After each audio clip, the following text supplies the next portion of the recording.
পৃথিবীর পর এবার মানুষের তৈরি মহাকাশ বর্জ্যের চিহ্ন পড়ল চাঁদের বুকেও। ইলন মাস্কের প্রতিষ্ঠান স্পেস এক্সের ফ্যালকন 9 রকেটের একটি পরিত্যক্ত অংশ ঘন্টায় প্রায় ৫,৪০০ মাইল গতিতে আছড়ে পড়েছে চাঁদের পৃষ্ঠে। কিন্তু ভয়াবহ এই সংঘর্ষে চাঁদের ঠিক কতটা ক্ষতি হয়েছে, এ নিয়ে বিস্তারিত জানাচ্ছেন শিহাব ইসলাম।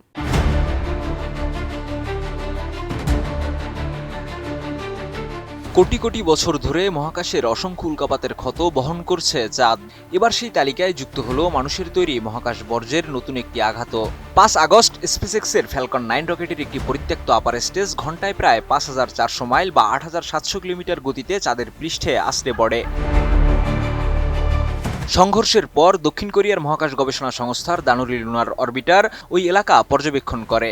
তাদের তোলা আগের ও পরের ছবির তুলনায় চাঁদের পৃষ্ঠে নতুন আঘাতের চিহ্ন ও আশেপাশের পরিবর্তন স্পষ্টভাবে ধরা পড়ে। প্রায় ৪ টন ওজনের রকেটের অংশটি চাঁদে আঘাত হানার সময় বিপুল পরিমাণ শক্তি মুক্ত করে। সংঘর্ষের আগে করা বিভিন্ন বৈজ্ঞানিক হিসেবে এর শক্তি প্রায় ৩ টন টিএনটি বিস্ফোরণের সমান হতে পারে বলে ধারণা করা হয়েছিল। আঘাতে কয়েক দশক মিটার প্রশস্ত একটি গর্ত তৈরি হওয়ার পাশাপাশি আশেপাশে ছড়িয়ে পড়ে চাঁদের ধুলা ও পাথরের কণা। দানুরির ছবিতে সংঘর্ষস্থলের আশেপাশে আগের তুলনায় অন্ধকারও দেখা গেছে। উন্নত মানের কাঁচামাল আরআইএল অ্যাঙ্গেল এন্ড চ্যানেল। এখন কাঠের দিন শেষ, আরআইএল এর বাংলাদেশ। রকেটটির এই অংশ ২০২৫ সালের ১৫ জানুয়ারি যুক্তরাষ্ট্রের ফ্লোরিডা থেকে উৎক্ষেপণ করা হয়েছিল। একই মিশনে যুক্তরাষ্ট্রের ফায়ারফ্লাই এয়ারোস্পেসের ব্লু গোস্ট এবং জাপানের আইস্পেসের একটি চন্দ্রযান বহন করেছিল ফ্যালকন 9। মিশনের কাজ শেষ হওয়ার পর আপার স্টেজটি মহাকাশে থেকে যায়। পরে সূর্য, পৃথিবী ও চাঁদের মহাকর্ষীয় প্রভাবের কারণে এর গতিপথ বদলে শেষ পর্যন্ত চাঁদের দিকে চলে যায়।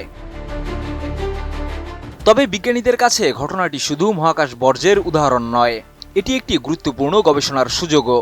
চাঁদে নিয়মিত প্রাকৃতিক বস্তু আঘাত করলেও সেগুলোর সঠিক ভর, গঠন কিংবা গতি আগে থেকে জানা কঠিন।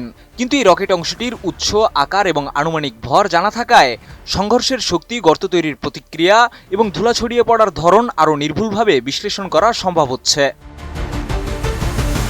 একই সঙ্গে ঘটনাটি সামনে আনছে নতুন উদ্বেগ।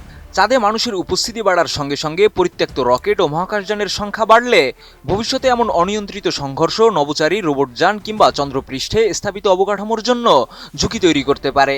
ফলে চাঁদের বুকে তৈরি নতুন এই গর্ত কেবল একটি রকেটের আঘাতের চিহ্ন নয়, ভবিষ্যতের চন্দ্রাভিযানে মহাকাশ বর্জ্য ব্যবস্থাপনা কতটা গুরুত্বপূর্ণ হয়ে উঠবে তারও একটি সতর্কবার্তা। শিহাব ইসলাম, এটিএন নিউজ।